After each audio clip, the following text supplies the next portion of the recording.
sponsored by Dower Infinity.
Welcome to Thinking Tackle. We're back at Sky Lake in northeastern France. Last time we came in April, it's now the middle of May, and as you can see, the leaves are on the trees. It looks absolutely stunning here, and what a stock of fish. 400 carp, 25 over 50 pounds, a lake record of 71 pounds, and that's what we're here for, to catch a real whacker.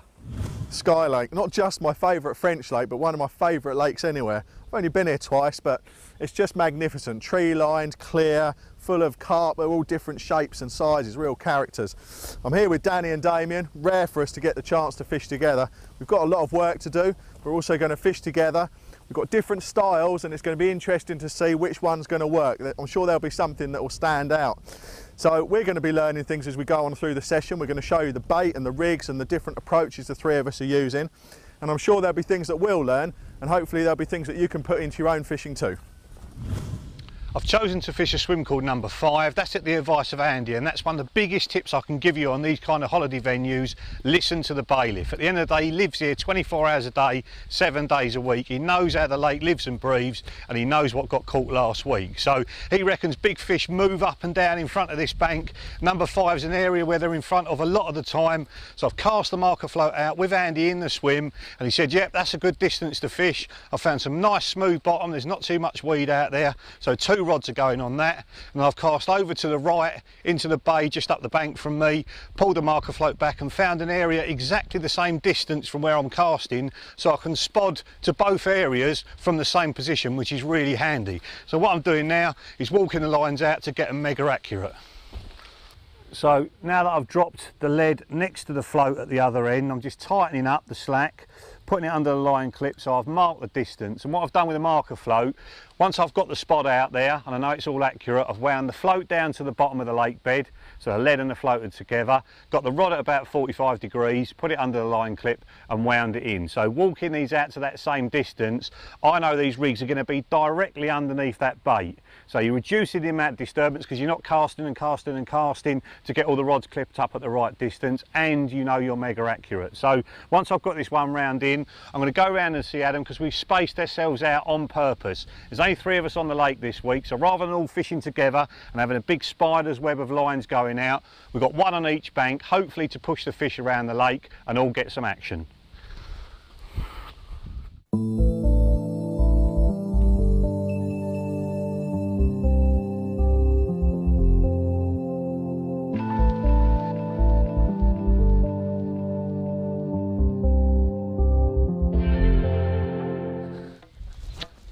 Penoir.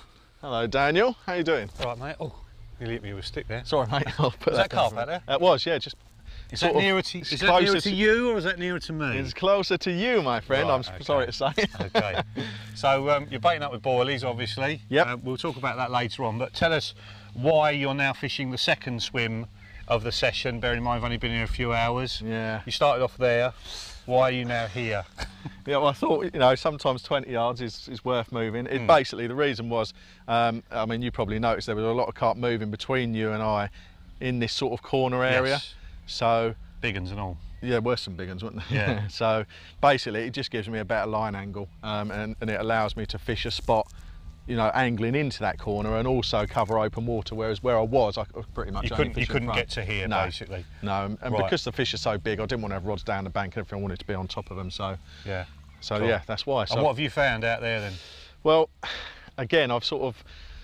Normally I try and fly in the face of local advice, don't I, and try and prove them wrong. You do, but reinvent the wheel every time. Yeah, but I'm not going to do that because it doesn't always work. And local advice seems to be at the moment that fishing on hard spots with small bits of bait and so on seems to be the way forward, which is what I'm going to do on one of my spots. Right. But the other one, this one in particular, I found some deep water. It's about 14.5 foot, but more importantly, it's really soft silt. Right. Your lead plugs in, you don't feel much of a drop. Right. There's little bits of weed, but you know, maybe if you were looking for gravel spots as per the instruction, you wouldn't want to even fish that area. Yeah. And you and I both know there's a lot of fish in it don't get caught, big uns. Yes. So I thought, was just going to say that. Yeah. You're fishing for a big one, aren't you? I am, yeah. Yes. So I thought I'm going to put some boilies in the silt. Normally that would be me with all my eggs in one basket, but I've learnt a few lessons along the way, so I'm still going to fish local advice over there, but that's my big fish boilie zone. Okay, mate. Well, I'll let you carry on making your own little bar. Okay. Perhaps you can go around and see Damo later on. Yeah, see how he's getting on. He's been pretty busy over there, so I'll put this out and I'll go and see him. All right, mate. I'll see you later. See you later on. Ta-ra.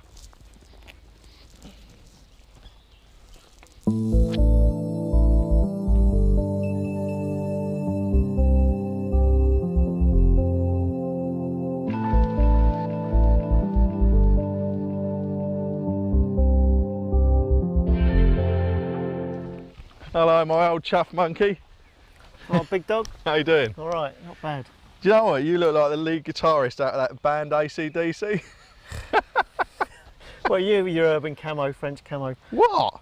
This is de rigueur, as they say, Really? Dons de Francais. Anyway, how's it looking? Yeah, it looks all right, yeah. The weather's good, isn't it? The Yeah, it's wind's pushing in absolutely here. superb, isn't it? Why did you plot up here, apart from it being the most comfortable swim on the whole lake? Well, this is the point. Oh, right. What, all- you give me the point, go on. And all good carp lakes, the point's always a good swim, isn't it? It's true enough, yeah. Yeah. That's why I chose this swim. Okay. You've seen some carp, I take it? I have, yeah. I've seen a few out here, about 50, 60 yards out. A few fish down here in this margin. Right. Yeah, it just looks really carpy. Got me rods out. Got all three rods about 50 yards out towards that tree, just to the Right. right of that van. There's not much in the way of sort of skyline markers. You're going to have trouble respotting in the night, or? Well, I chose that tree there, what I'm casting towards, because there's a gap down both sides of it. So Right, yeah. hopefully it should be a bit easier to cast. It's the at only night. sort of obvious spot. There's not It much is, to go yeah. at, is there? Fortunately, it's a really hard, clear area out there. Is it? Yeah, big enough for 3 rods, so Right. What sort of depth you got? 12 foot. Oh, nice. Okay. No weed around it at all. It's just No, just clear. right. Bit like this. Yeah, very like that, I reckon. Right. Okay. And you put a bit of bait in. Yeah, I put about half a bucket, Right. about 50 spods, something like that. And you sort of, that's a sort of fairly short range for you. You like to normally get out a bit, don't you? Yeah, generally, but because most anglers fish, put the baits out with a boat, I've tended to bring the rods back in a bit closer, because with a boat, most people go out as far as they can, don't they? Yeah, they So- will do. Yeah. Nice. Okay. Well, mate, this is absolutely the most carpy weather we could hope for, It's and there's 50, 60 pounders out in front of us. I hope you get one. Yeah, I'm going to so go do and I. get sorted out because the light's going. I'll see you Cool. later. See All you right. later, Good luck. mate. Bye. A very nice way to open my account at Sky, just over £29, well chuffed with this one, and it just shows how important it is to keep everything pinned down on the bottom. So let's have a look at line concealment.